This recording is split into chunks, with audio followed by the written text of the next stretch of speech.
삼성과 LG를 막아섰던 미국이 충격적인 결말에 고개를 숙이고 있어 화제입니다. 이는 최근 한국을 불러들이는 동시에 자국 기업을 키우려는 바이든 행정부의 미래 상황을 예견하는 내용이라 외신도 크게 주목하고 있습니다. 어떤 결말이 나왔는지 자세한 내용 살펴보겠습니다.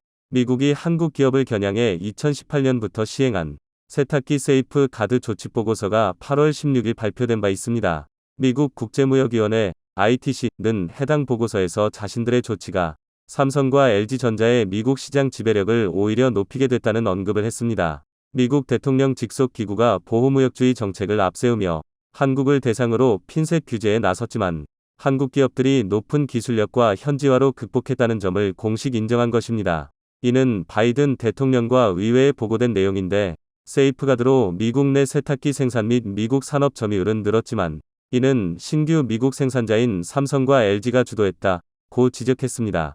2018년부터 2022년까지 삼성과 LG 생산량은 매년 증가한 반면 같은 기간 미국 월풀과 GM 생산량은 불규칙적으로 감소했다는 설명입니다.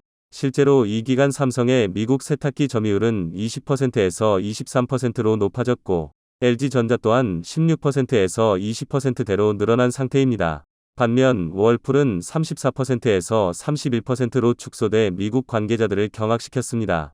그것도 메이태그 등 자회사를 모두 합쳐야 31%가 된 것입니다. 최근 반도체나 전기차 등을 봐도 알 수 있듯이 미국은 동맹국을 위하는 척하면서도 항상 자국 우선주의로 움직여왔습니다. 과거 한국 기업과 월풀의 가전전쟁 시기부터 예견됐던 내용입니다. 한미 FTA는 2006년 협상을 시작해 2012년 발효된 바 있습니다. 대미 수출 관세가 즉시 철폐되거나 단계적으로 낮아지리라 기대했지만 미국은 한국 가전 견제를 시작하며 본 모습을 드러냈습니다. 월풀은 냉장고 등 한국산 제품에 대해 특허 침해 소송을 제기했는데 대부분 증거 부족으로 무혐의 판정을 받은 바 있습니다. 그럼에도 굴하지 않고 한국산 냉장고와 세탁기에 대한 덤핑 조사를 의뢰했죠. 2013년 삼성과 LG 세탁기는 각각 9%부터 13%의 반덤핑 관세를 부과받아야 했습니다. 한국 기업이 미국에 수출한 세탁기 규모는 연간 10억 달러 정도였는데 상당한 위기감을 느낀 월풀이 미국 정부에 도움을 요청했던 것입니다. 오바마 대통령과 바이든 부통령이 주축이 돼 진두지휘를 하던 시기에 벌어진 일입니다. FTA 체결이 1년도 지나지 않아 막무가내로 행동했던 것입니다. 한국 정부는 즉각 WTO에 제소했고 결국 2016년 9월 최종 승소를 이끌기도 했습니다. 미국은 15개월 내에 원상회복을 해야 했는데 이 기간은 2017년 12월까지였습니다. 그런데 새로 정권을 잡은 트럼프의 행동은 더 충격이었습니다. 바로 세이프가드 카드를 꺼내 들었기 때문입니다. 세이프가드는 덤핑 등 불공정 무역행위가 아니더라도 자국 산업이 피해를 볼 경우 수입을 제한하는 조치입니다. 2017년 10월 월풀이 삼성과 LG를 대상으로 세이프가드 청원을 했고 한국 업체가 미국 기업에 막대한 피해를 줬다는 내용이 만장일치로 통과됐던 것입니다. 한국 또한 맞대응 카드로 연간 피해 추정액 약 7,600억 원에 대해 WTO에 보복관세를 부과하게 해달라는 신청을 했습니다. 그럼에도 미국은 아랑곳하지 않았고 2018년 트럼프 전 대통령은 ITC 권고안 중 가장 높은 수준의 세이프가드 조치를 취해버렸죠. 한국산 세탁기에 대해 120만 대 쿼터를 설정하고 그 안에 들면 20%, 초과 물량에 대해서는 50% 관세를 물렸던 것입니다. 이는 2013년 적용했던 반덤핑 관세보다도 2배 이상 더 강력한 것이었습니다. 미국은 2002년 세이프 가드를 통해 한국산 수입 철강에 3터부터 30% 관세를 부과한 바 있는데 16년 만에 또다시 해당 카드를 꺼내들며 한국 수출의 발목을 잡으려 했습니다. 미국은 세탁기 부품에 대해서도 13만 개의 쿼터를 적용해 30% 관세를 매긴 바 있습니다. 즉 부품까지 미국에서 전량 생산 체제를 갖춰야 관세 폭탄을 맞지 않았던 것입니다. 당시 한국 정부 인사도 우리 기업이 미국에 공장을 설립해 기여하고 있음에도 불이익을 가한 점은 납득하기 어렵다는 반응을 보이며 반발했습니다. 실제로 당시 삼성과 LG의 미국 공장 건설이 진행 중이거나 예정되어 있던 때였습니다. 삼성전자는 총 4천억 원을 미국에 투입해 연간 100만 대 생산이 가능한 공장을 미국에 짓고 있었고 세이프가드가 발효된 2018년 1월 서둘러 가동에 들어간 바 있습니다. LG전자도 같은 해 8월 테네시주에 연간 120만 대 생산이 가능한 공장을 착공하며 대응했습니다. 결국 WTO 소송에서는 작년 2월 한국 측이 승리를 얻어내기도 했습니다. 이런 과정에서 피해는 오히려 미국 소비자들이 입었습니다. 세이프가드가 발동되자 삼성과 LG전자는 미국 내 세탁기 판매 가격을 약 8% 인상했고, 미국 월풀 또한 그 이상으로 가격을 올려버렸기 때문입니다. 미국 전역에서 판매되는 연간 1,000만 대의 세탁기 가격 인상분을 합쳐보면 결국 일자리 창출보다 소비자의 총 비용이 더 들어갔다는 분석입니다. 1911년 미국 미시간에서 출범한 가전업체 월풀은 1960년대 한국에도 소개된 바 있습니다. 주한미군을 통해서 알려진 것인데 1980년대 월풀 냉장고와 세탁기는 국산 제품보다 3배가량 비쌌지만 서울 강남 부유층을 중심으로 날개 돋친 듯 팔렸습니다. 월풀 냉장고와 세탁기는 부잣집의 상징처럼 묘사됐죠. 하지만 점점 기술과 가격 면에서 한국 업체에 밀렸고 최근 사태까지 벌어진 것입니다. 2017년만 해도 LG전자 생활가전 사업본부 매출은 약 17조 원으로 월풀 24조 원과 비교해 크게 부족한 상태였습니다. 그런데 세이프가드 발동 후 오히려 2020년 매출 격차가 6천억 원 수준으로 줄었고 2021년에는 LG전자가 글로벌 1등 자리에 처음으로 올라섰습니다. 지난해에는 매출은 물론 영업이익에서도 월풀을 눌러버렸죠. 월풀은 지난해 10억 5천만 달러, 약 1조 5천억 원 영업손실을 기록했는데 연간으로 영업손실을 낸 것은 최근 10년 만에 처음입니다. 월풀 주가가 지난 10년간 거의 변동이 없는 것도 이런 이유 때문입니다. 반면 LG전자 생활가전 H&A 사업본부는 지난해 1조 1200억 원의 영업이익을 달성했습니다. 냉장고와 세탁기, 에어컨 등 고가 제품들이 소비자 호응을 받은 가운데 물류비까지 개선되면서 영업이익률이 무려 13%에 달했을 정도입니다. 이런 상황이 될 것을 LG는 예견하고 있었습니다. 1958년 금성사로 창립한 LG위 냉장고 공장은 원래 부산에 있었습니다. 그러다 1976년 창원으로 옮겨왔고 여기서 골드스타 로고를 단 냉장고, 세탁기, 식기세척기 등 최대 생산기지가 됐습니다. 사명이 LG로 바뀐 때가 1995년이니 이제 골드스타 브랜드를 기억하는 MZ세대는 많지 않은 상황입니다. LG 창원 공장은 로봇 및 디지털 트윈 도입 후 공정 속도가 47%나 개선됐고 그 결과 생산성은 30% 이상 향상돼 있습니다. LG는 그 후 지속적으로 기술을 개발해 역시 가전은 LG라는 유행어를 만들었을 정도입니다. 이런 상황에 미국의 세이프가드에도 자신감을 보였습니다. 2019년 LG전자 송대현 사장은 테네시주 세탁기 공장 준공식 후 소비자들은 제품이 좋으면 인정을 해준다 며 우리의 목표는 미국에서 세이프가드 관세가 없어져도 미국 내 생산에서 경쟁력을 갖도록 만드는 것이라 강조했습니다. 그러면서 미국 월풀이 우리를 불러들였다 는 의미심장한 말을 남겼습니다. 이런 LG전자의 마인드는 삼성도 일찌감치 가지고 있었습니다. 불량은 남이다. 참담함을 느낀다. 경쟁사보다 앞선 제품을 만들 자신이 없으면 아예 시작도 하지 말라. 지난 1993년 고 이건희 삼성전자 회장이 경쟁사 제품을 한데 모아놓고 연신 한숨을 쉬며 한 말입니다. 당시 세계 1등 제품과 삼성전자 제품을 비교해놓고 보니 기술력 차이가 현격히 드러났기 때문입니다. 그리고 또 같은 해 2월 미국 로스앤젤레스를 찾았다가 가전 양판점 베스트바이에서 뽀얗게 먼지가 쌓인 채 구석에 처박혀 있던 삼성 TV를 본 후 자기가 만든 물건이 어디에 있는지 눈으로 직접 보라. 먼지가 몇 mm 쌓여 있고 얼마나 팔리는지를 말이다. 이렇게 당시 사장단에게 호통을 치기도 했습니다. 즉 정부에 기대어 경쟁사를 끌어내리는 것이 아닌 스스로 기술력을 높여야 살아남는다는 인식을 명확히 보여준 것입니다. 이런 과정을 거쳐 삼성과 LG는 세계 최고로 올라설 수 있었습니다. 하지만 미국은 현재도 견제로만 자신들 사업을 지키려 하고 있습니다. 올해 상반기 한국 수출품에 대해 반덤핑, 상계관세, 세이프가드 등 수입 규제 조치를 발동 중인 국가는 총 28개국으로 규제 건수는 201건으로 확인됐습니다. 국가별로는 미국 50건, 인도 19건, 튀르키예 16건, 중국 14건, 캐나다, 태국 등의 순으로 수입 규제가 많았습니다. 유형별로는 반덤핑이 148건, 세이프가드 41건, 상계관세 12건 등입니다.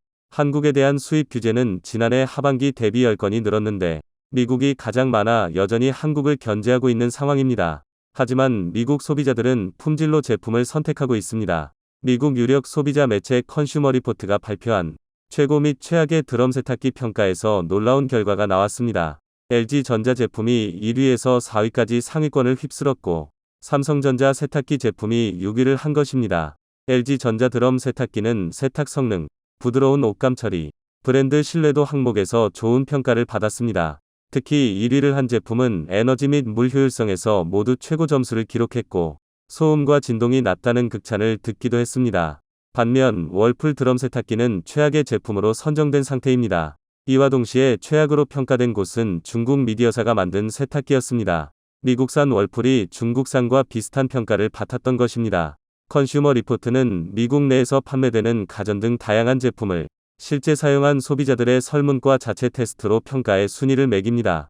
이는 LG전자가 북미에서 최대 매출을 달성하는 결과로 이어졌습니다. LG전자의 상반기 지역별 매출은 한국에서 15조 원 정도를 기록해 1위를 했고, 이어 북미, 유럽, 아시아, 중남미, 중동 및 아프리카 그리고 중국 순이었습니다. 즉 중국 시장 점유율이 크게 줄어 있어도 다른 지역 증가율로 세계 1위를 거머쥔 상황입니다. LG전자는 올해 상반기 북미에서 9조 7천억 원의 매출을 올려 지난해 대비 4.6% 증가세를 보였습니다. 올 초 북미에 첫 출시된 업 가전의 호평 속에 세탁기, 건조기 등 전반적인 가전제품 또한 좋은 평가를 얻고 있습니다. LG전자의 OLED TV는 점유율 65%로 다른 경쟁사를 압도하고 있습니다. 미국의 정책 변화에 발 빠르게 대응한 현지화 전략도 매출 호조를 이끌었습니다. 미국 정부는 인플레이션 감축법을 통해 에너지 효율이 높은 가전제품에 보조금을 지급하고 있습니다.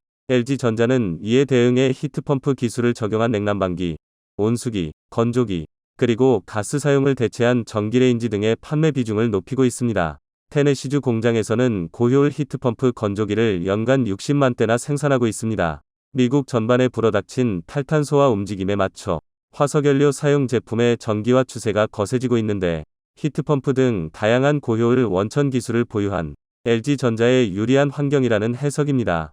한국 세탁기의 이 같은 성공 사례는 미국 IRA에 맞서 현지화와 첨단 공정 개발에 속도를 내고 있는 반도체와 전기자동차, 배터리 기업에도 벤치마킹 대상이 되고 있습니다. 한국은 기술력을 높여 미국 시장을 장악해 가길 바랍니다. 이번에는 구광모 LG 회장의 중대 결단이 나오면서 미국 전역이 발칵 뒤집혀 버렸습니다. 미국이 수십조 원의 보조금으로 LG 에너지솔루션과 삼성 SDI, SK온까지 세계 최고의 배터리 3사가 미국의 공장을 짓도록 했고, 바이든은 이로써 2차 전지 패권을 미국이 완벽하게 쥐었다고 생각했었습니다. 자, 그런데 대반전이 일어났습니다.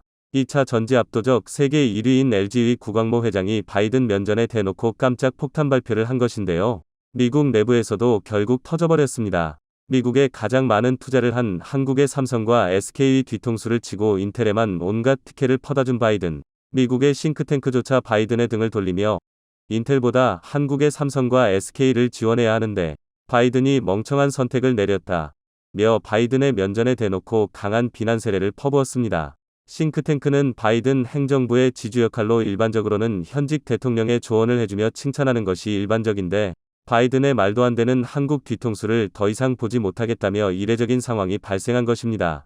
도널드 트럼프 전 대통령도 바이든이 한국의 뒤통수를 친 것은 미국 경제에 너무나 잘못한 일이라며 보시지 바이든을 실패한 대통령이라 불렀습니다. 바이든의 잘못된 선택 때문에 한국 기업들이 수백조 원의 투자를 미국이 아닌 다른 지역으로 눈을 돌렸고, 무엇보다 이번 사태가 전 세계 주요 외신들을 통해 대대적으로 보도되자 더 이상 미국은 신뢰할 수 없는 국가로 낙인 찍혀 그 누구도 미국에 투자를 하려 하지 않고 있기 때문입니다. 일론 머스크는 정상적인 미국 대통령을 원한다 라며, 심지어 그는 바이든이 대중을 바보 취급하고 있다 며 투표로 바이든을 몰아내자 라며 바이든을 두고 사람 형태의 축축한 양말 꼭두각시 라고 부르며 도발했습니다.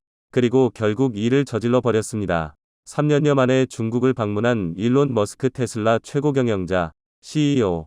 그는 테슬라는 중국과의 디커플링 탈동조화에 반대한다는 뜻을 밝히며 바이든에 대충격을 주었습니다. 최근 바이든이 중국과의 전면전을 선포하며 자신이 마음만 먹으면 자신의 동맹국들을 총동원해 중국이 교역을 못하도록 완전히 차단시켜 버리겠다고 큰 소리를 쳤는데, 미국을 대표하는 기업인 테슬라 CEO 일론 머스크가 이렇게 중국을 깜짝 방문해 나는 바이든의 말도 안 되는 정책을 반대한다, 중국과 손잡는다 라는 폭탄 발표를 해버렸습니다. 한순간에 바이든을 바보로 만들어버린 것인데요. 중국 외교부는 30일 머스크 CEO가 베이징에서 칭강 중국 외교부장 겸 국무위원과 회동했다고 밝혔습니다. 중국 외교부는 이날 성명을 통해 머스크 CEO가 회동에서 테슬라는 중국 내에서 계속 확장할 용의가 있으며 디커플링에 반대한다고 말했다고 전했습니다. 성명에 따르면 친 부장은 머스크 CEO에게 중국은 높은 수준의 개방을 변함없이 추진하고 외국 기업들을 위한 좋은 사업 환경을 개발할 것이라고 말했습니다. 특히 우리는 상호 존중과 평화 공존, 상생협력이라는 올바른 방향으로 운전대를 잡고 있을 필요가 있다면서 미중 양측이 위험한 운전을 피해야 한다고 강조했습니다. 테슬라 상하이 공장은 지난해 전 세계에서 만들어진 테슬라 자동차의 절반 이상을 생산했으며 현재 연간 110만 대를 생산할 수 있는 것으로 알려졌습니다. 미국을 대표하는 기업인 테슬라까지 이렇게 중국과 공개적으로 손을 잡으며 바이든을 우습게 만들어버리자 미국은 너무나 급한 나머지 중국의 국방수장끼리 만나자는 제안을 했지만 중국이 직설적으로 거절하며 바이든의 뒤통수를 제대로 때린 것으로 전해졌습니다. 미 국방부는 성명에서 지난밤 중국은 로이드 오스틴 미 국방장관과 리 상푸 중국 국무위원 겸 국방부장이 만나자는 우리의 5월 초 초대를 거절한다고 통보했다고 밝혔다고 월스트리트저널 WSJ 29일 현지 시간 보도했습니다. WSJ에 따르면 미 국방부는 이달 초 중국 측에 6월 2밑줄 4일 싱가포르에서 열리는 아시아 안보회의 샹그릴라 대화를 계기로 국방장관 회담을 여는 방안을 제안했습니다. 오스틴 장관은 미 국방부장에게 직접 서한을 보내는 등 싱가포르 회담 성사를 위해 상당한 노력을 기울였다고 합니다. 미 국방부 관계자는 중국이 과거에는 막판까지 고위급 회담을 조율하던 것과 비교해 이번 거절은 이례적으로 직설적인 메시지라고 평가했습니다. 미국과 중국은 지난해 샹그릴라 대화 때 국방장관 회담을 진행했는데 이때도 만남 몇 시간 전에야 성사가 합의됐다고 합니다. 글로벌 인공지능 반도체 1위로 전 세계적인 주목을 받고 있는 엔비디아의 젠슨 황 CEO 도 바이든을 향해 바이든의 중국 때리기는 오히려 미국에 엄청난 피해를 입히고 있다며 최대 시장 중 한 곳에 첨단 반도체 칩을 더 이상 판매할 수 없게 되면 미국 기술 기업들이 막대한 타격을 입을 수밖에 없다며 중국 시장이 미국 테크 업계에서 차지하는 비중은 3분의 1 수준. 만약 테크 업계가 중국 시장을 잃으면 우리는 미국에 더 이상 반도체 공장을 지을 필요가 없을 것이라며 중국이 자체 칩 개발에 나서는 점도 우려되는 상황이다. 중국 기업들이 미국에서 칩을 사들일 수 없다면 자체 개발에 나설 것이다. 이는 중국의 반도체 자립만 도와줄 뿐이라며 바이든의 잘못된 정책을 강하게 비판했습니다. 자, 그런데 이렇게 미국을 대표하는 전기차 회사 테슬라에 이어 미국을 대표하는 반도체 회사 엔비디아 CEO까지 바이든을 웃음거리로 만들어버린 상황 속에서 LG 구광모 회장이 바이든의 쐐기에 빗줄을 꽂아버렸습니다. 구광모 LG 회장은 미국 대신 중국이라는 파격적인 발표로 바이든에 대충격을 주었습니다. 앞으로 미국이 아닌 중국에 수백조 원을 투자할 수 있다는 것인데요. 일론 머스크가 대놓고 바이든을 비판하며 중국에 올인해버리는 상황 속에서 전기차 압도적 세계 1위인 테슬라에 배터리를 공급하는 LG 엔솔은 테슬라를 따라 중국에 막대한 투자를 할 수밖에 없습니다. 미국은 한순간에 수백만 명의 일자리와 수백조 원의 투자를 날려버렸을 뿐만 아니라 전기차 공급망 패권을 한순간에 빼앗겨 버렸습니다.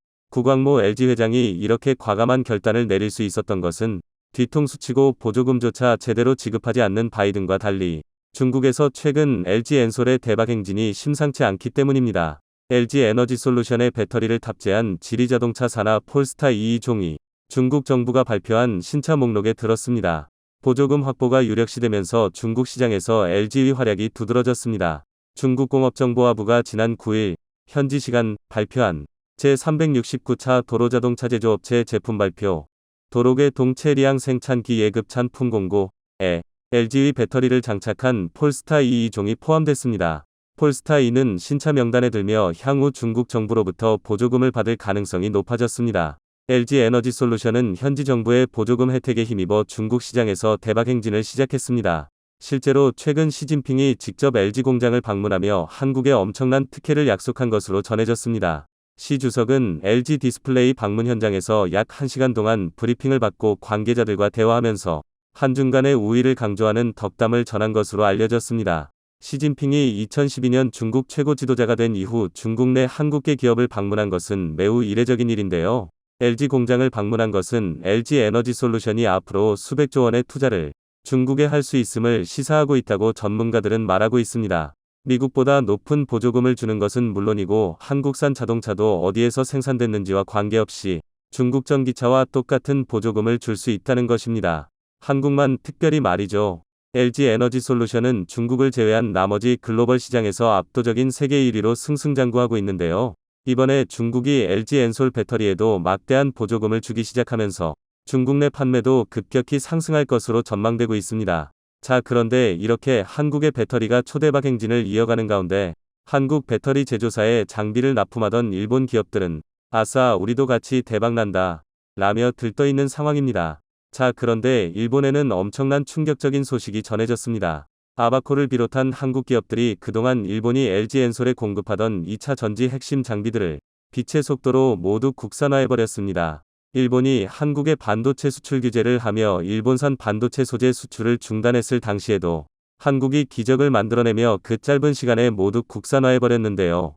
이번에도 일본이 한국의 신성장 동력인 2차 전지가 승승장구하는 동안 앉아서 편하게 돈을 가로채지 못하도록 모든 부품들을 국산화시켜버린 것입니다.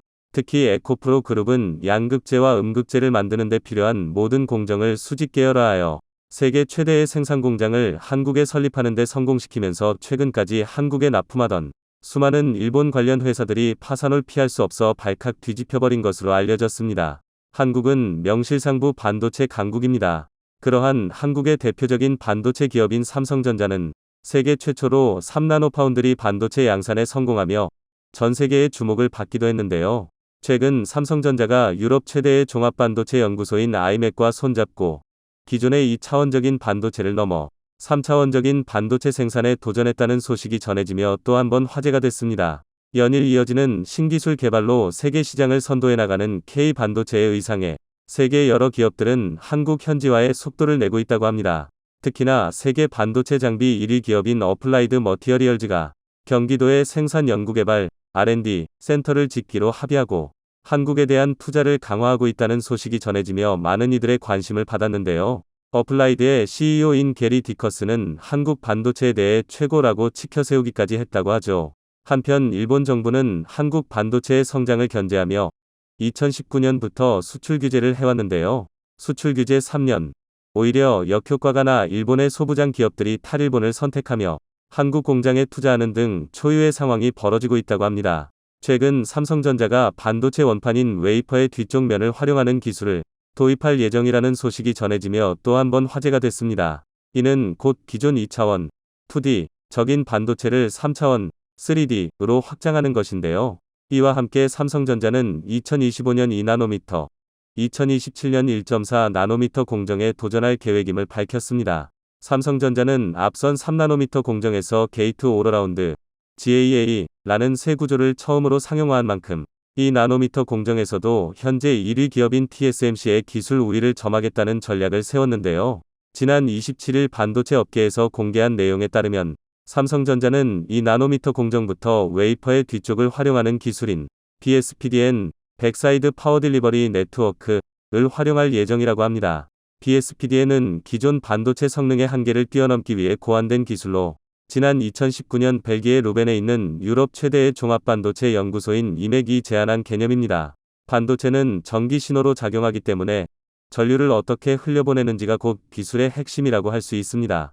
반도체의 성능과 효율을 동시에 높이기 위한 공정 미세화가 진행될수록 전류 흐름 처리 기술은 더욱 중요해졌는데요. 이전 기술만으로는 그 한계가 명확했습니다. 그 한계를 처음 해결한 것은 2011년 인텔이 상용화한 핀팻 구조였습니다. 전류가 지나가는 통로를 3개로 만들어 마치 지느러미처럼 핀팻 구조 역시 더 세밀한 회로에서는 이전과 같은 문제가 발생했습니다. 그래서 새롭게 개발된 기술이 바로 GAA 기술입니다. GAA 기술은 기존의 문제 해결을 위해 전류가 흐르는 통로 상하좌우, 사면을 돌아올 회처럼 감싸는 방법을 도입했는데요. GAA 구조 특성상 전류의 흐름성이 더 좋아질 수밖에 없는 구조이기에 보다 더 세밀한 회로를 그리는 게 가능해졌지만 기술을 상용화한 회사는 없었습니다. 세계 최초로 삼성전자가 GAA를 개선하여 MBCFET라는 구조를 독자 개발해 3나노미터 공정에 적용하기 시작했고 초미세 공정을 선도하기 시작했습니다. 반면 경쟁 업체인 TSMC는 3나노미터 공정까지 기존의 핀팻 구조를 유지하고 그 이하 공정부터 GAA를 도입할 예정이라는 계획을 밝혔는데요. 삼성전자가 3나노미터 양산을 시작한 지 4개월이 지나도록 양산 소식이 들려오지 않고 있으며 내년으로 연기될 가능성이 커지고 있습니다. 삼성전자는 현재에 머무르지 않고 계속해서 기술 개발에 박차를 가하고 있습니다. GAA보다 한 차원 높은 수준의 기술로 여겨지는 BSPDN 개발에 도전장을 내민 것인데요. BSPDN은 전류의 흐름을 원활하게 하기 위해 구조를 바꾸는 방식에서 더 나아가 웨이퍼 뒤쪽에 전기 전달을 위한 새로운 구조를 짜는 방식의 신기술입니다. 현재 반도체가 웨이퍼 한쪽만을 사용하는 2D 형태라면 BSPDN은 웨이퍼의 앞뒤를 모두 사용하는 3D 형태죠. 웨이퍼 전면에는 논리적인 연산 작업을 수행하는 로직 기능으로만 채우고 후면에는 전력이나 신호 전달을 수행하는 라우팅 기능을 넣습니다. 그로 인해 기존의 로직과 전력, 신호 라우팅이 모두 빡빡하게 들어가야 했던 웨이퍼 전면에 여유가 생기게 되고 그만큼 더 세밀한 회로를 새길 수 있게 됩니다. 지난해 리맥 이 세계 최고 권위의 반도 학회인 VLSI 심포지엄에서 발표한 논문에 따르면 BSPDN 기술을 활용하게 되면 기존의 웨이퍼 전면만으로 만들어진 반도체에 비해 성능과 효율 모두 월등히 높아진다고 합니다. BSPDN 기술에 더욱 세밀한 회로를 적용한다면 초미세 공정으로 인한 시너지 효과도 기대할 수 있습니다. 지난 6월 이재용 삼성전자 부회장은 벨기에 루벤 이맥 본사를 찾아 루크 반 덴 호브 이맥 최고 경영자를 만났습니다. 두 사람은 이 자리에서 반도체 분야의 최신 기술과 연구개발 방향 등을 논의했는데 업계 관계자들은 이 자리에서 2나노미터 공정에 관한 얘기가 오갔을 것으로 보고 있습니다. BSPDN은 지금까지와는 전혀 다른 개념의 기술이기 때문에 이를 완성하기 위해 반도체 전체 공정에 대한 혁신도 필요한데요. 기존보다 훨씬 더 정교한 공정 기술이 도입돼야 할 것입니다. 이번 삼성전자의 BSPDN 기술 도입 소식에 대해 한 업계 관계자는 삼성전자가 3나노미터로 앞선 초미세 공정 경쟁에서 한 발짝 멀리 나가기 위해 승부수를 띄운 것으로 해석된다며 기술을 주도하는 회사라는 신호를 시장에 던져줄 수 있을 것으로 기대된다고 밝혔습니다. 이렇게 세계 시장을 선도해 나가는 K반도체의 의상에 세계 여러 기업들이 한국 현지화에 속도를 내고 있다고 하는데요. 특히나 세계 반도체 장비 1위 기업인 어플라이드 머티어리얼즈가 경기도에 생산 연구개발 R&D 센터를 짓기로 합의하고 한국에 대한 투자를 강화하고 있다는 소식에 많은 이들의 이목이 집중되었습니다. 어플라이드의 CEO인 게리 디커스는 한국 반도체에 대해 최고라고 치켜세우기까지 했다고 하는데요. 게리 디커스는 반도체 업계에서 대표적인 지한파로 알려져 있습니다. 이미 1980년대부터 한국을 여러 차례 방문하며 K반도체의 성공을 예견했다고 하죠. 그는 한국은 1980년대부터 반도체를 성장시키기 위해 굉장히 많은 노력을 했다며 한국에 훌륭한 인재들이 없었다면 지금의 K반도체는 불가능했을 것이라 밝혔습니다. 또한 그는 처음 한국을 방문했을 때부터 이미 엄청난 잠재력과 능력을 봤다면서 한국은 넘치는 과학기술 분야의 인재와 실행력, 열정을 통해 실제로 반도체 분야에서 전 세계적인 리더가 됐다고 덧붙였습니다. 지난 7월 어플라이드는 우리 정부와 경기도에 R&D 센터를 짓기로 합의하고 한국에 투자를 강화하고 있는데요. 게리 디커스는 한국은 우리에게 매우 중요한 시장이기 때문에 물리적으로 가까이 가는 건 성공을 위한 필수 요소라며 그 투자 배경을 밝혔습니다. 또한 그는 경기도에 지을 최고 수준의 R&D 센터는 협업을 넘어 직접 인재 양성까지 가능할 것으로 기대하고 있다고 밝혔습니다. 업계 관계자들은 특히 지난 5월 조 바이든 미국 대통령과의 방한이 한국 투자 결단에 결정적인 영향을 미쳤을 것으로 보고 있는데요. 게리 디커스는 미국을 대표해 한국을 방문한 소감으로 변곡점이라는 표현을 사용했습니다. 그는 반도체가 우리 삶에서 얼마나 중요한지 깨닫는 변곡점이 됐다며 인공지능, 빅데이터, 전기차 등 반도체는 이미 모든 산업을 변화시키고 있고 앞으로 더 큰 영향을 미칠 것이라고 내다봤습니다. 한편 일본 정부는 한국 반도체의 성장을 견제하며 2019년 극자회선 EUV 포토레지스트 수출을 통제해 우리나라에 치명적인 피해를 줬는데요. 수출 규제 3년. 오히려 역효과가 나 일본의 소부장 기업들이 탈일본을 선택하며 한국 공장에 투자하는 등 초유의 상황이 벌어지고 있다고 하죠. 최근 일본의 반도체 화학 소재 기업인 JSR은 생산 연구개발, R&D, 한국 현지화에 나섰습니다. 지난 17일 JSR은 한국에 있는 자회사인 JSR 일렉트로닉 머트리얼지 코리아, JEMK의 지분을 전량 인수한다고 밝혔는데요. JEMK는 JSR이 2014년 국내 소재 유통회사인 페리코퍼레이션과 합작해 삼성전자, SK 하이닉스 등 한국 반도체 고객사에 반도체 소재를 수월하게 공급하기 위해 설립한 회사입니다. 당시 페리는 전체 지분의 60%, JSR은 40%를 투자해 JMK를 세웠는데 이번 인수로 JSR은 페리의 지분까지 전량을 획득하게 됐습니다. 이번 JSR의 인수는 반도체 주요 소재 생산 연구 현지화를 본격화하기 위한 사전 준비 작업으로 간주되고 있습니다.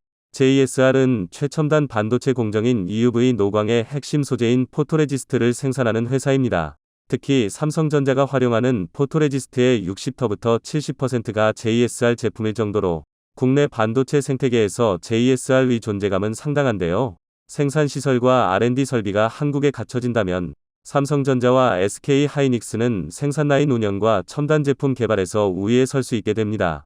JSR의 한 관계자는 이번 인수에 대해 회사는 반도체 소재 사업에서 국제적 협력을 강화할 것이고 각종 제품을 빠르고 원활하게 공급할 수 있는 시스템을 만들어 나갈 것이라고 밝혔습니다. JSR의 현지화 추진 외에도 이미 다양한 일본의 소재 부품 장비, 소부장, 기업들이 국내 생산 현지화에 속도를 올리고 있는데요. 지난해 도쿄일렉트론, TEL은 2천억 원을 들여 국내의 연구개발 거점을 마련했으며 도쿄오카 공업, TOK, 은 2019년 인천 송도의 포토레지스트 생산 라인을 마련해 일찌감치 생산에 들어갔습니다. 또한 시네스 화학도 TOK와 주문자상표부학 생산, OEM, 방식 포토레지스트 생산을 타진하고 있으며 스미토모 화학은 올해 국내 자회사인 동우와인캠을 통해 포토레지스트 출하를 시작했습니다. 핵심 소재의 생산 현지화가 이뤄지면 우리나라 기업들이 상당히 유리한 고지를 확보할 수 있을 것으로 기대되는데요. 반도체 강국의 자리를 굳건히 지킬 수 있는 기회가 되었으면 좋겠습니다.